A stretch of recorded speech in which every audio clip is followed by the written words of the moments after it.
And the reason this ties into our show as well, Kevin, is prior to this fire, a lot of people have been really annoyed that PG&E has been shutting people's power off preemptively whenever it gets windy. The idea being they were blamed for one of the fires last year. I think it was the car fire by Cal Fire. There's a lot of fires in here. Yeah. And so they have basically said, paraphrasing, we can't completely rebuild our infrastructure. So if our power lines go down and a spark creates a fire because of the wind, then when it gets windy, we're just going to turn your power off. And we've had 2 incidents where 100,000 people have had their power turned off, and we get a lot of angry calls.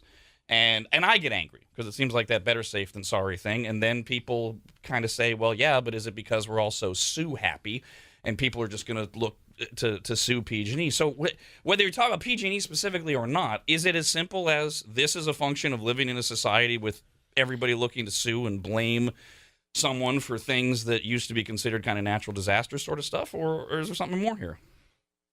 Yes.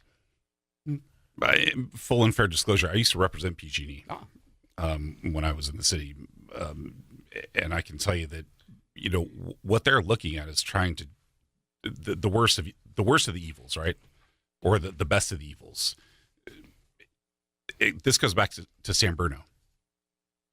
Oh, the gas explosion, yeah. Right? Okay. I mean that's when things catastrophically got worse for PG&E. They have always had issues where, a kid climbs a power pole or a line goes down or something catches fire. That stuff happens all the time. But something like San Bruno never happened before, to my knowledge.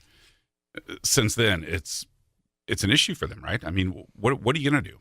I mean, if you run the business and your choice is to cut the power or risk some sort of catastrophic disaster, what are you going to do?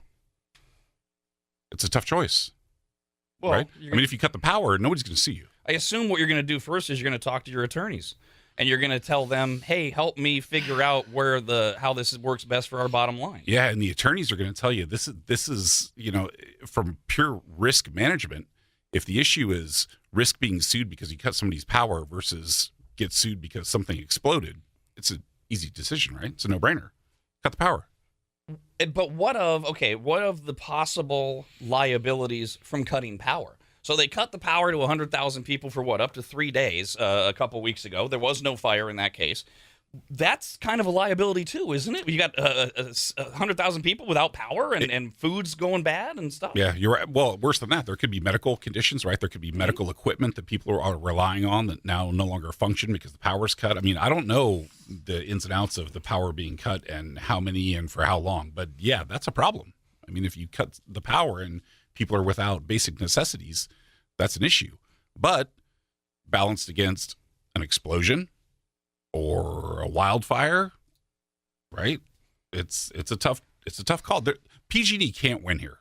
There's no way out for them. Are you meaning to present them in a sympathetic light as a result of the society that we live in, or am I just hearing it that way? I don't think of it as putting them or painting them as a sympathetic light. It's that they provide a service, right? They provide electricity and other services. With that comes risk. So we as consumers, we want that electricity, but with it, we don't want any risk. So if PG&E is negligent or worse, intentional wrongdoing, they should be held liable, right? Absolutely.